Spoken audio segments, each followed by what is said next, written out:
लाडक्या बहिणींचे पैसे तळीरामांच्या खिशातून वसूल होतील. लाडक्या बहिणी खुश, पण दारूप्रेमींना महागाईचा फटका बसेल.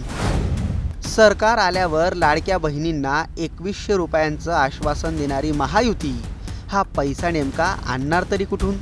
यावर बोलताना अर्थतज्ञ नीरज हातेकर यांनी एक इंटरेस्टिंग अंदाज मांडलाय. तो अंदाज काय, याचाच सविस्तर आढावा या व्हिडिओतून घेणार आहोत.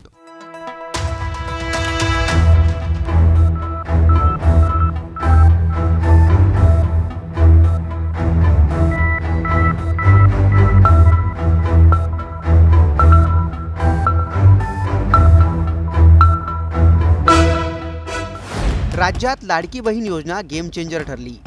लाडक्या बहिणींच्या बळावर महायुती सरकारने रेकॉर्ड ब्रेक जागा मिळवल्यात.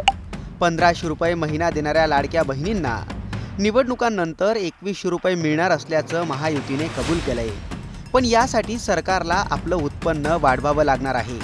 सरकार लाडक्या बहिणींसाठी आपलं उत्पन्न कसं वाढवणार, याबाबत सुप्रसिद्ध अर्थतज्ञ नीरज हातेकर यांनी BBC मराठीशी बोलताना एक अंदाज वर्तवलाय. ते म्हटलेत, मला वाटतं सरकारला या योजना सुरू ठेवण्यासाठी आपलं उत्पन्न वाढवावं लागेल. स्टॅम्प वाढ ही आधीपासून झाली आहे. दारू उत्पन्नाचा हा मेजर सोर्स आहे. त्यामुळे माझ्या मते सरकार दारूवरचा कर थोडा वाढवेल आणि दारूची दुकानंही वाढवेल, कारण तो एक वॅट आहे आपल्याकडे. पेट्रोलवर जर आपण ॲडिशनल काही कर लावला तर ते पुरवडणार नाही, कारण त्याचा राजकीय बॅकलॅश येईल. त्यामुळे दारू जे लोक पितात त्यांना याची थोडीशी किंमत चुकवावी लागणार आहे. मी आताच भाजपचा वचननामा वाचला. त्यात ते म्हणतायत की आम्ही राज्य शासनाचा GST शेअर शेतकऱ्यांना परत देऊ. त्यामुळे उत्पन्न वाढणार नाही आहे. त्यामुळे आपल्याला सगळे दात कोरून कुठून काहीतरी शोधावं लागणार आहे. त्यात दारूचा उद्योग वाढवणे हा एक पर्याय असू शकतो. स्टॅम्प ड्युटी वगैरे ऑलरेडी आपण वाढवलेली आहे, त्यामुळे इतर सोर्सेस असणार नाही आहेत. नीरज हातेकरांच्या या अंदाजाप्रमाणे उत्पन्न वाढवण्यासाठी सरकारला दारू हा एकमेव पर्याय आहे.